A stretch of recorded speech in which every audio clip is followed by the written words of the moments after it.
Welcome to New Game Plus, a retro gaming podcast where three guys spend 7 days playing one old game, and then we talk about it. My name is Dustin. My name's Kenny. I'm Nolan.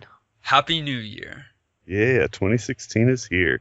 It is 2016, and we are doing the same thing we've always done in a new year. This is a retro video game podcast where we talk about our experience with a game that we just spent a week playing. And we're the first ones to point out that we're not professionals. Nope. We're professionals at anything. No, there are other things in life. We've got other areas. Like I'm a professional magician, and Nolan, you're like a professional when it comes to like beakers and Bunsen burners and science lab And stuff. impersonations. Oh my goodness, y'all have got to hear Nolan's impersonations. I'll do Kenny for true. you later. Yeah, He actually doesn't sound at all like you've heard him. and then It's all one big impersonation of character. somebody else he met one time. right, Yeah. that's a character. And then Kenny, you're a professional like supporter and just an all-around quality friend. I like that. I don't know what it means, but I'll take it. But when it comes to video games and retro video games, we're not professionals. We're just three guys that like video games and respect where video games have come from and want to pay tribute to the games that started it all. This is true. And That's all we are. so that's what we're doing. I mean, we can just get into our discussion this week, but we got an email I think it was earlier this morning, from a guy. I think his name's Cody, but his email name is Yahoo. But he did say this: "Hey guys, I've sent in an email or two before, and just thought I would give you some feedback on the latest podcast, which was our Christmas cast. I really enjoy these types of off-topic episodes. I listen to about 30 podcasts, Wow. and I like most hearing about the lives of the host, which is interesting, Kenny, so we don't always have to go directly to the content." Listen, there's a difference Eager beaver. between sharing our lives, which is great, and just setting up terrible segues. Cody loves people talking about beliefs, some of which he doesn't personally agree with, but it doesn't change his opinion, which all people in the world should be like that. And then he likes to hear them talk about their habits and other peculiarities. Absolutely. I mean, part of the whole appeal of podcasts, I think, is just that they are kind of personal. Yeah. Oh, well, I was just making sure that I got that word right. Yeah, Oh, I heard the yeah. inflection, but I just went with it. He wants to hear those that don't come through the typical content-filled segments. So he also gave some suggestions of other podcasts that we could try to listen to if we like stuff like that, but I would never want to promote someone else's podcast on our podcast. Totally Let's say we kidding. won't listen. Ultra competitive. What does that even mean? Anyways, so I just wanted to point that out. But that being said, it is a new year, and it's a new time for this. I don't know. It's a new year. It is. So let's Did you guys do any resolutions? Oh, so you Haven't want you? us to talk about stuff? Look Listen. at Kenny delaying the Hey, discussion. I got Cody's back. Yeah. Okay. Yeah, I can relate to him, though. Like, I see where he's coming from with that. yeah. 'Cause- I like to watch, it seems like bonus content, or like listening, I guess. Right. I don't know if I would care to listen to something where where that is the entire podcast. Well, No, like, Unless episode after someone episode. was like really interesting. I don't think people are that interesting. No, not most people. No. I mean, we're not. Kenny, you asked about resolutions. I am writing a book. I plan to finish it this year. Yeah. Have you made progress? Why am I not still reading your book? I got too early. No, or you both just of y'all picked it kind up of again? stopped on that, so I stopped. No, that's not I true. didn't. I always was interested. Okay. I was up until your stopping point. I was talking with you about it at Starbucks and stuff. Yeah, well, I'm on chapter 11, 14, something like that, somewhere between 11 and 14. And I'm going for 21 chapters. So I can definitely finish it this year if I just put the metal to the pedal, Just metal that pedal. Burn some rubber. Do you have a resolution, Kenny, since you asked? No, I'm kind of anti-resolution. Right, you don't have any goals? Gosh, No, Kenny? I mean, What? like I have some like general goals for the year, Can I set one but for like you? I don't specifically, probably not. Not live on the air. No, that's the worst idea. I know you. Well, you So know you can me. tell me. You can tell me your goal. In fact, I know you well enough to probably Right, know what you're right, gonna say. right. And, and Um. and with that speaking in subtext, will you fulfill that goal? Oh, I mean, there will be. I'll move I love towards you. goals. I love you. I'll move towards those. I'll move towards goals. I hope Yeah, everyone's that's doing the that. idea. Well, right. That's how goals work. No, but like I don't know. I just feel like resolutions are kind of corny. Like they just set you up. Like I'd rather just Barf. continue to make better decisions. Like How I'm depressing. generally eating healthier and a few things like that, but like not because it's the beginning of the year. Nolan, Kenny is just so. what about you, Nolan? Okay. Uh, one of my goals this year is to learn a coding language. I don't know So- which one Oh, that's yet a because I good want idea. to research the most relevant and beneficial one to learn, but I want to learn one. I love that. I love great that. And then you'll be able to build our website. Yeah, something like that. And the new Game Plus Video game game. matchup video game where all the retro games Where you with play each other. as us playing games. And then, Exactly. like, That's a great idea. Well, whether you set resolutions this year or not, whether you have goals and aspirations or you just hope to coast through life and achieve great things, we welcome you to our podcast. If this is your first time with us, this is a great place to jump on. Today we are talking about a video game called Duke Nukem 3D. Let's get right into the discussion. Overview. Duke Nukem 3D is a video game that came out in 1996 for PC, but it ended up on almost every So single many. platform. Like you can pull out your phone right now and play it. You can pull out your PlayStation 3 probably and play it. You can pull out like any device Your phone. and play it. Sure. It's true. I actually played it this week on my TI-83 Which on my old calculator. which I doubt you did, but I bet you could. This game is a sequel to Duke Nukem 1 and Duke Nukem 2, and it's kind of just your typical first-person shooter. And I use the word typical because it's typical now, but I really believe that, and I feel like we say this often in some of these retro games, but I know that this is true when it comes to Duke Nukem 3D, that this really launched this genre into the limelight, into a larger level of popularity. It's not the first first-person shooter, but it was the one that kind of just pushed that out into a much greater audience. It's I got don't know. Like What? I know it was a popular game, and so sure, like it always does. But there were a lot of other games coming out around that same time, and this is like the third one in the series. right, like but it was you the have- most The other have two popular are one. side scrollers. You have the Oh, really? Doom games. Wait, you wait, have wait. Quake. Well, the other Duke Nukems are side I scrollers? think so. The first two. I didn't know that. I know that either. He might be totally wrong. He's checking it right now. I can't because my mechanical keyboard. Oh yeah, that'll be so loud. We'll yell at you for making clicky noises. Well, Duke Nukem 1 and 2 are either side scrollers or not, but regardless, I'm No, just saying, dude. like it definitely was a popular game, but They like were side scrollers. I'm looking at a screenshot. it felt like a pretty typical first-person shooter. And maybe it is earlier in the progression than I'm realizing. Like the graphics would argue for that. I just don't actually know dates. I didn't No. look. and that's fair. I mean, and I'm not just making that up. I read that in some of the reviews about it, but people that review typically, I mean, they say things wrong all the time, and they just Oh, make up absolutely. things to embellish. So Sure. I understand what you're saying because this is a 1996 game, so it's not like it's the first first-person shooter. But it definitely was popular. Like you're right. It has ended up on numerous like 100 best game ever lists and those kind of things. Yeah. And so it was an influential game. Yeah, I think I probably just am less likely to like want to be like this best game ever because I personally didn't enjoy it that much. Well, I mean, well, we get to all our opinions, so I don't need to like go there yet. But I think probably my reservations with like best game ever shooter is just because I'm not on board. I understand, and like you said, we'll talk about that. Duke Nukem 3D has little story.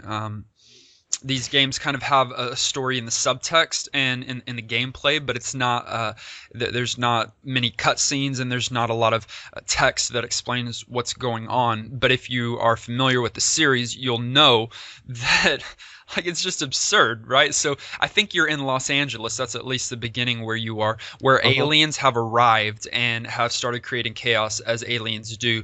They've turned the police in Los Angeles, the LAPD, into pig cops. And so that's kind of your primary enemy, at least for the first few levels, where pigs, like humanoid pigs in police outfits, are running after you and trying to gun you down while you're brutally murdering all of them. And then the game just unravels as you go on because you start fighting pig cops as if that's not silly enough, and to fighting brain aliens and all of these other things that come flying at you. And so that's really the story. That's really the premise. It's a parody game, which it like we've really got to press that in. Like it's completely aware of itself and it doesn't take itself too seriously. There's a little bit of that. I think people say that sort of more heavily in defense of it being as kind of controversial content-wise as it is, more than it probably is worth. But it is an intelligent game. Like they know what they're saying, and It's supposed to most be of the funny. time aren't being serious. Yeah. Yeah, it's a funny game. It really is. Well, with all, it's got many pop culture references, and it's got all the dialogue, all the voice bits that the main character spurts out. Like you can tell that it's that they're being silly, that they're being funny, that they're having fun, that they're not holding too tightly to like this being. I mean, the setting is for the most part this dark, kind of grimy, dingy type feel, but in doing that, they're having fun and bringing to light some of the absurdity of it, and that's like there's tons of gore, and that made a lot of people upset back then.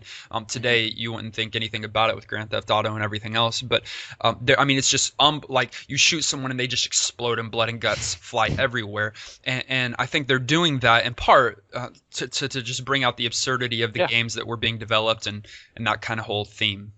Yeah, totally. I don't know, and it's hard. It's hard to tell. Like, it's definitely intelligent, but to say the whole thing is like parody or criticism of that is kind of tough for me. Like, Why do you say that? it feels like I'm definitely not saying like it's taking itself seriously. I didn't feel like it was like, oh, we're gonna push everything being, you know, gross and violent and adult, and I didn't think it was like agenda or anything, but I also didn't feel like it was like criticism of it so much as just like reflection on it. I don't know. It was almost like a game developer looked back on themselves like as a rebellious, angsty 14-year-old, and just like made the game that they thought they'd want to play. Created the game that they weren't allowed to play. Yeah. Exactly. You know? Yeah. So I don't know. And you're right. Like in all of its like violence and crudity and whatnot, it's not. Yeah, there's definitely intelligence, and I've got lots of respect for all the pop culture references, and you know there are things that are definitely thought through. It's not like it's just, you know, inappropriate specifically for inappropriate sake. But I think it revels in it a little bit as well. Yeah, I agree. How about we talk about some of the specifics in our section on gameplay? Gameplay. Okay, so despite all of the ridiculous elements to this, the comedic, dialogue and inappropriate everything about this game, I don't know about you guys, I think the gameplay shines. Like, I think the gameplay is really good. Yeah, I can Like agree. mechanically, I'd agree. Let me. Okay, so I went into this game knowing next to nothing. I may have played one of the earlier Duke Nukems, but I think I played Doom, which is similar, but very. it's not the same. And Mhm. so I knew nothing about this game. And so when I finished the first stage, thinking that I did all right, and because I got to the end of the stage, and that's what you try to do in most games, and then a screen comes up and said secrets found 0, Zero. secrets missed 8. Yeah. I'm like, okay, oh nah, like now I know what this game is all about. Oh, And so oh I had to no. start it You're all such over, a completionist. and then spent like hours on that first stage. I've still never found all those The secrets on that secrets are stage. really hard. Yeah. Like they're really well hidden. They're obscure, they're spread out. They're like some of them in the future stages are just insane. It's just to like a try to- normal wall that you like blow up. You would never do that, but that's how you get to it. Early on, Uh-huh. they help you by putting some cracks in the walls, or they do some various things like this. And if there's ever a place where there's villains at, like behind a screen or something, then you can get there. You just got to figure out how. hmm And also at the end of the stage, they've got how many monsters you killed and how many are left alive. And so you want to, if you're a completionist, you want to try to take out all of those. This game was meant to taunt you, Dustin. It was meant. Well, I can't do it and won't do it. Like if you like, that's way too specific and way too hard for me to.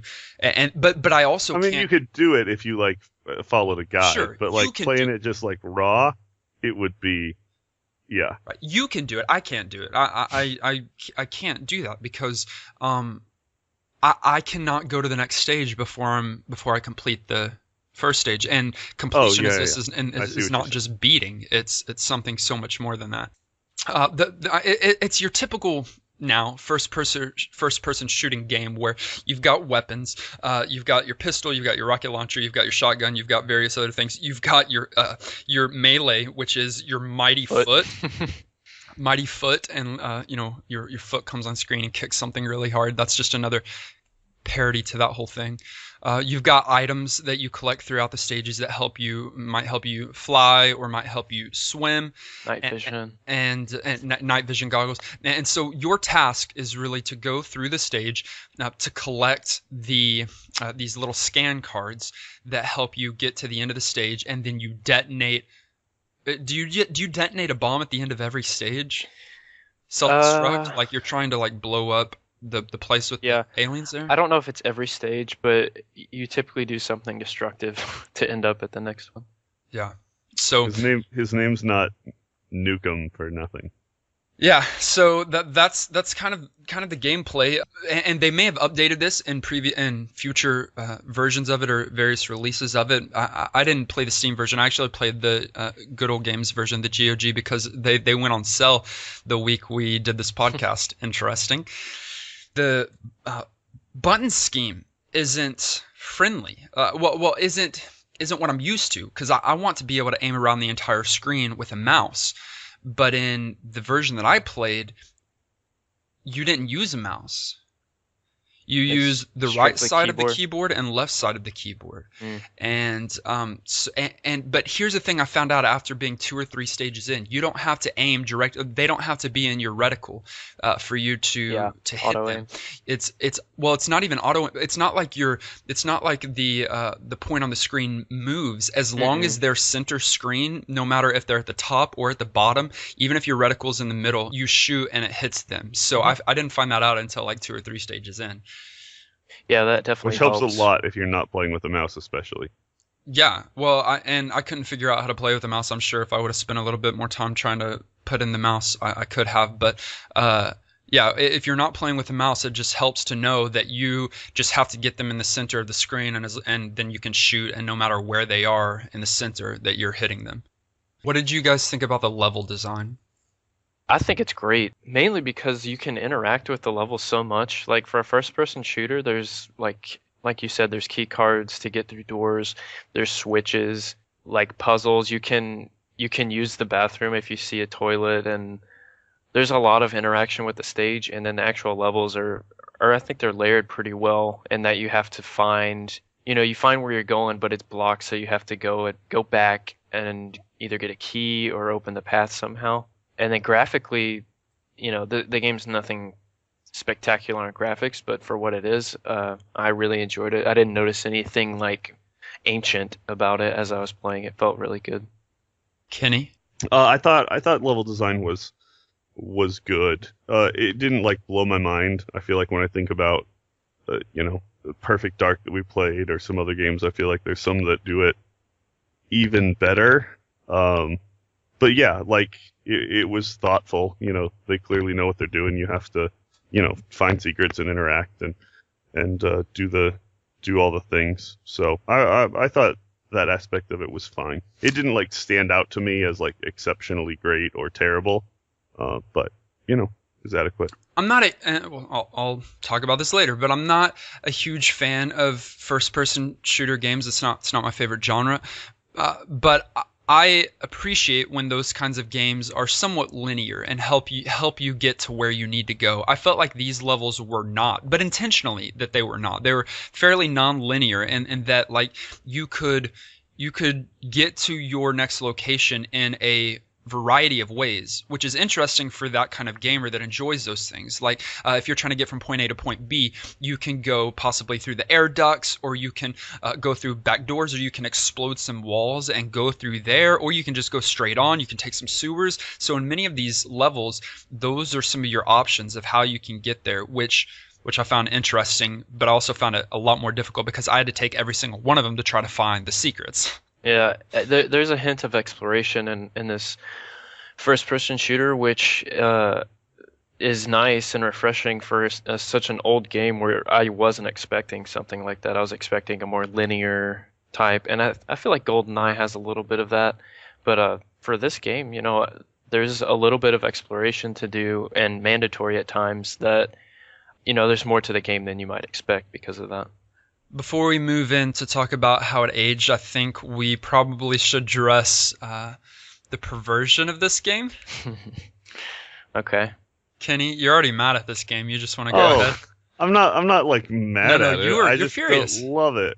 No, I'm with you. I'm not like a huge first-person shooter fan, anyways.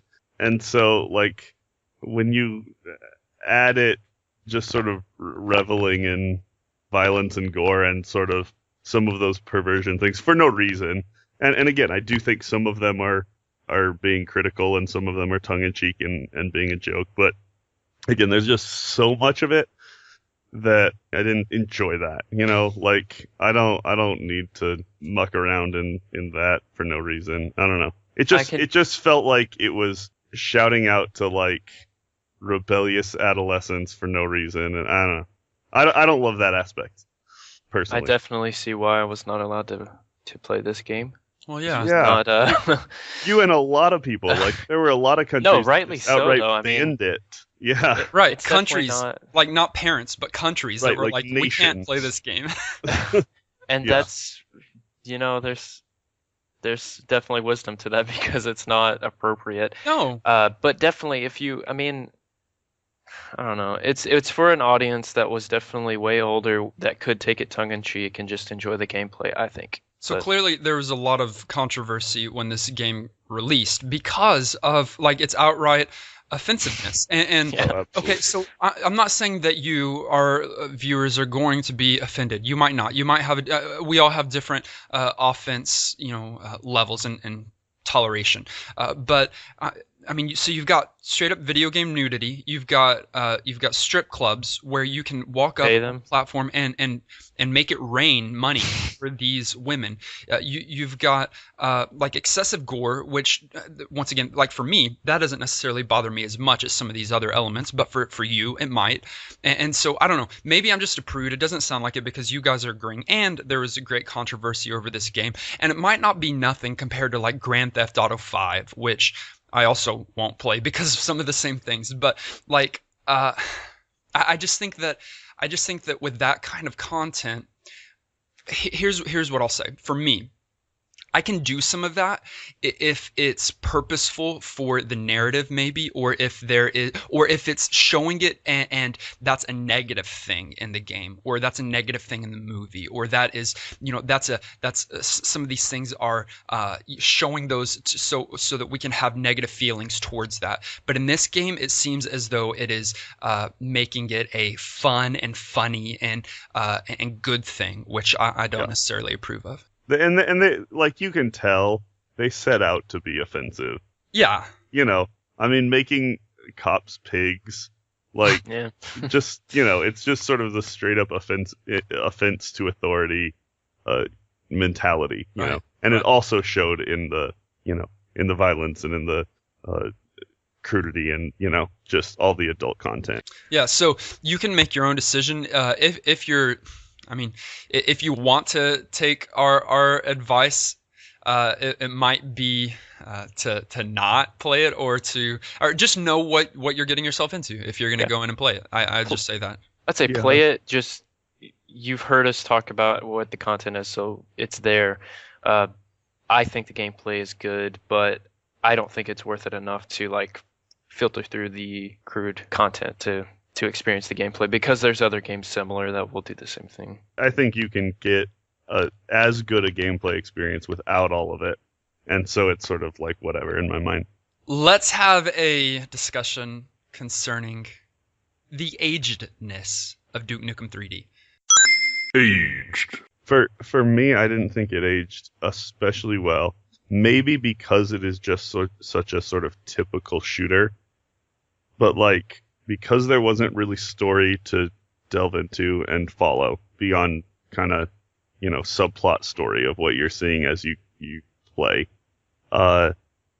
Because there's lots of other alternatives for just running around and shooting things, though they do the mechanics of that well.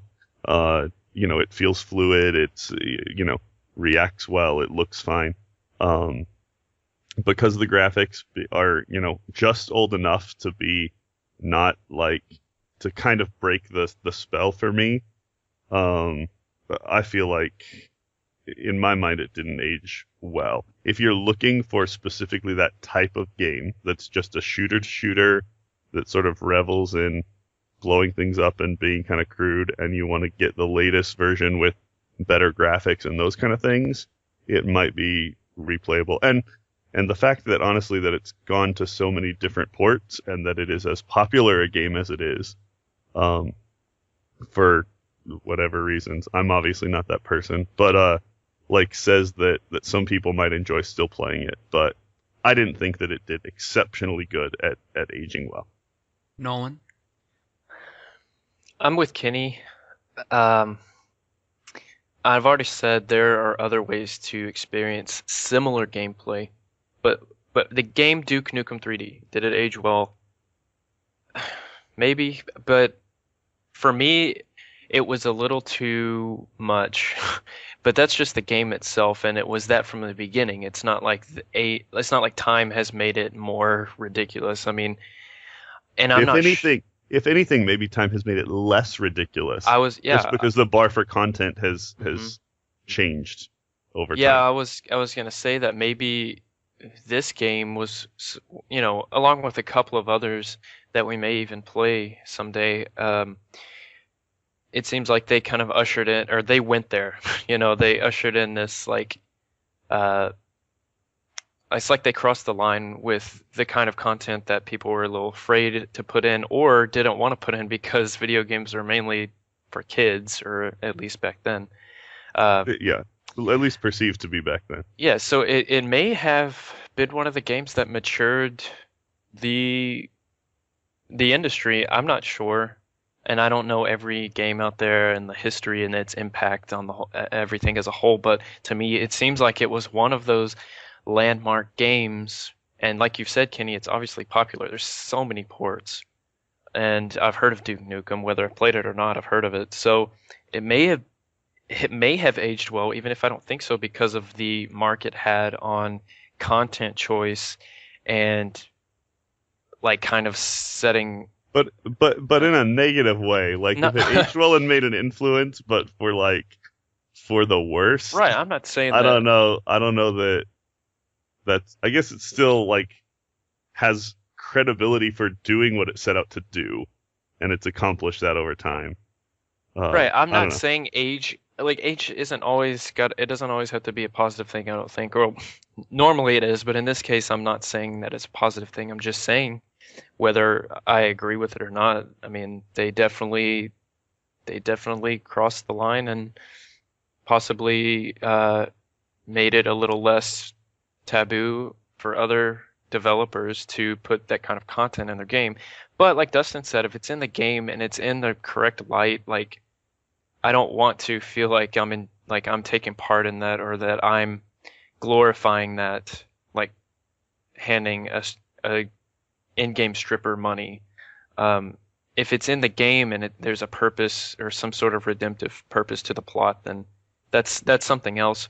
But yeah, that's my thought on it. Steam will allow you to purchase a Megaton edition with higher resolution graphics if the kind of dark and blocky graphic didn't do it for you in this game. I mean, it did come out, like I said, in 1996, so the graphics have aged, as the guys have already talked about. But whether or not you think it has aged well and that the game still plays well or whatnot, there's going to be so many differing opinions on this game because of the nature of the game itself. You've heard some slightly differing opinions here, and we got some differing opinions in our emails and through Twitter and through various messaging services. And so how about let's address some of those in our summary section. The final shell shock. So we got a message from Dylan who said, I could easily understand how consumers would be offended by Duke Nukem 3D, and I think it meets a niche in gaming head on. Niche? Sure. Niche in gaming. Kenny? Niche? Oh, niche. No, I don't know. I've heard it both ways. I think it's niche, but I grew up saying niche. He thinks that it meets that niche in gaming head on. Antonin, our day one, he wrote a lengthy email. I mean, just really great addressing some of the stuff. He said, here's a few of the things he said. One thing I'd say about the game is that it has very adult content, was pretty revolutionary at the time. In the mid-90s, not a lot of games were that heavy on nudity, violence, and adult themes. Even games like Quake and Doom were more about being bloody than anything else. Yep. Other than that, he said there are some things that really impressed him. He listed 8. Here's a few of them. 1, it had mirror reflections, which that didn't happen before then, and that doesn't even happen a lot now, guys, because that's a difficult thing to process. I know, you can get one of these new games, look in a reflection and be like, where's my character? I'm pretty sure Fallout 4 does not have mirrored reflections. Uh-oh. He also... Or is it that you're actually a vampire? Kenny... I'm just checking. You never know. No, I can edit it out, guys. Don't worry. He said you can interact directly with the environment. So, like Nolan, you mentioned, you can flush the toilet, you can turn on and off lights, you can even turn on a movie projector. Yeah, that was very impressive. They made everything like interactable or explodable. He said Antonin said it felt like a true 3D game, unlike previous games which used other rendering techniques. This game felt like it was really three-dimensional, and you were there. It was much more immersive than any FPS before, and you can truly see Duke's influence on the later FPS games. I agree with that. For sure. Yeah. And putting the 3D in the title was wise. Yeah. Know? Well, and plus fun play on being the third, and whatever. But they executed it well. Like it really did. I mean, I did not think for one moment that I was not playing a 3D game. Like it felt like that. He also mentioned the destructible environment, the sloped floors and ceilings, and the ability to fly, crouch, and go underwater. Outside of that, I'd say the game aged very well. I played it as recently as last year and found myself missing only some modern FPS details. He also said it's funny that just 2 years later Half-Life came out. That is funny. But those are great thoughts on the game. Great thoughts. One other thing I'll point out, he said the game has even become a learning tool for new game developers. There's a full rewrite port called Chocolate Duke 3D, which has legible source code meant for others to learn from, and a full write-up on how the game functions in a technical aspect. Did not know that. That's very cool. I knew they were released the source code, but I didn't know that they'd done some of those things with it. Yeah, and also, did you know a single developer, Ken Silverman, wrote the entire 3D engine at the age of 18? Oh, I thought you were going to say that 8. Guy. And I was like, the prodigy. You were like 8.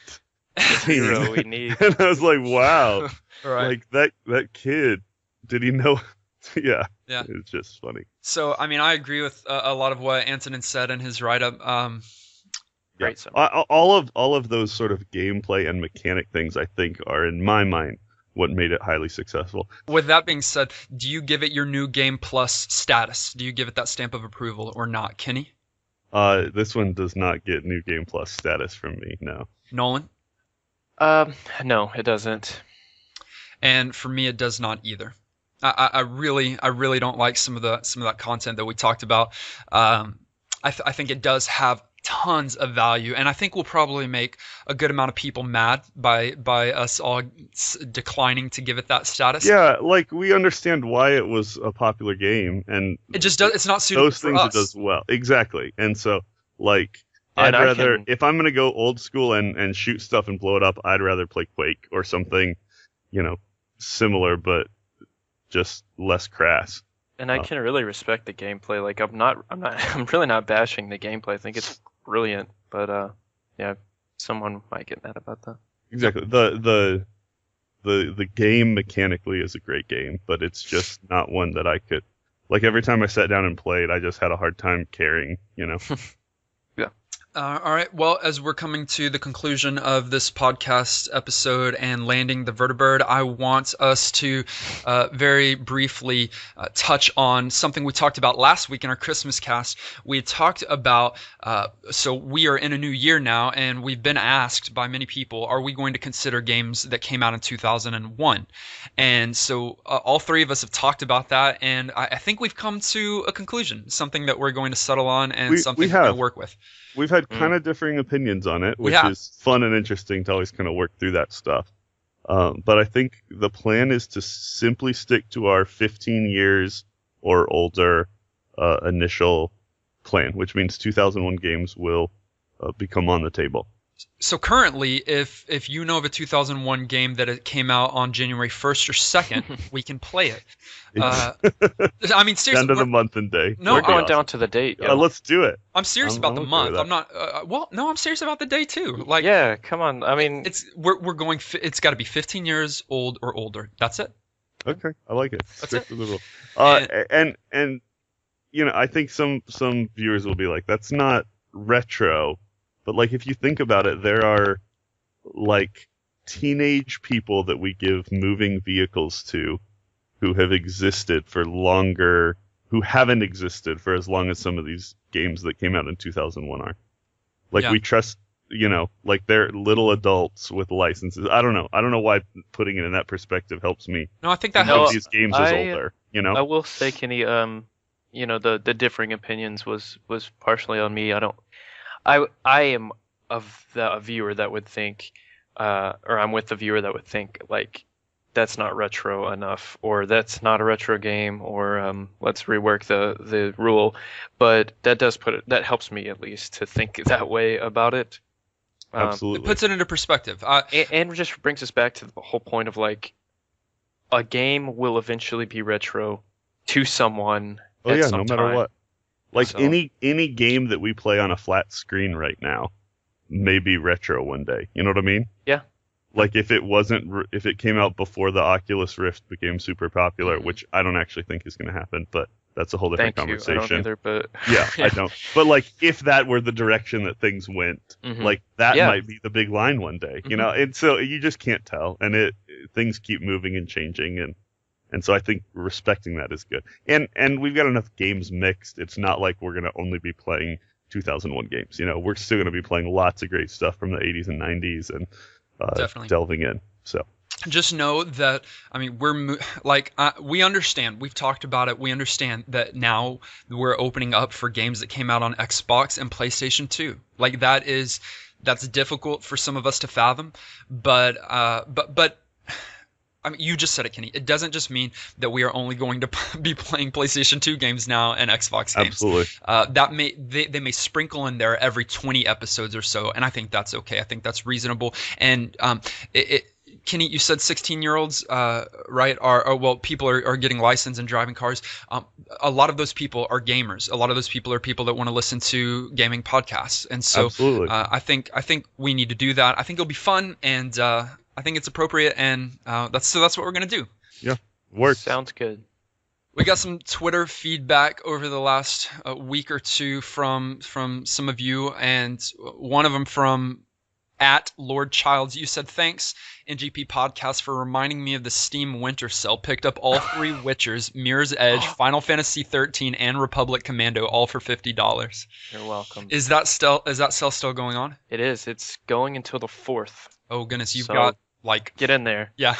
Well, you might not have much more time when this episode goes live, but go today and purchase all the games that you can. Yes. And then from Jessica Lifts, she said, enjoying the Christmas episode during my Christmas chest day workout. So Nice. I'm glad we can be a part of your workout routine. Guys, as always, we want you to play these games with us. We'd love to hear your feedback, your commentary as you're playing through. Antonin, you've been huge. Dylan, thanks for sending in your comments as well. And some of you have just tweeted us or emailed us and let us know your experience with the game, and we'd love to include that in our conversation at the conclusion of each episode. You can email us at ngppodcast@gmail.com. Find us on Twitter or Facebook. You can even go to our SoundCloud. Bill, we see you commenting on our SoundCloud. Thank you for keeping us going. It's that time in the episode. We get to find out a new game now. I'm excited. We have got a retro master list, which you can find linked on all of our social media sites, where we've got games that you can add to and contribute to. It's not complete, but we are going to randomize them now and find out the game that we're going to be playing for the next 7 days. The game that we're going to be playing for the next 7 days is called NetHack. Awesome. Now, NetHack might possibly be the oldest game that we have played so far, or at least it's going to feel that way, because What year? NetHack came out in 1987. So I think we That's played about the same time as Prince of I think Persia, Prince of Persia came out a little bit before that, maybe the year before. But NetHack was for PC, and it's not. The graphics are like text. It's a text-based game. This might be really fun.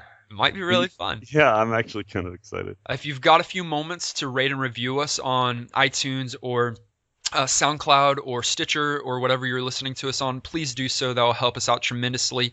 And then I just want to encourage anybody and everybody to watch and be a part of AGDQ this week.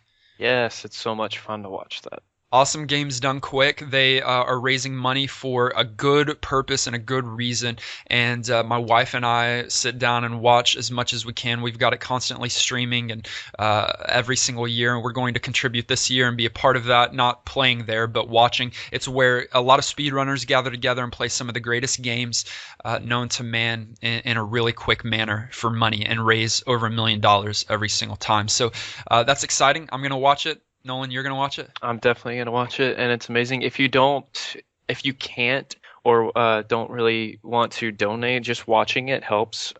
Twitch revenue, I think, goes towards it. So definitely check it out. It's speedruns, and if you don't know what that is, it's extremely fun to be introduced to it for the first time. Kenny, do you think you'll watch any? I will tune in. I'm not as big a fan of speedruns as you guys, but I like games and video gamers and being a part of important things for cool causes, so I will definitely tune in a little bit. Yeah, I'm always blown away by the community and just how big it's grown, but also just how much dedication they have for games. It's great. Yeah. Thank you guys for your love, for your support, for connecting with us throughout the week. It means a lot to us. It's a new year, and we're New Game Plus.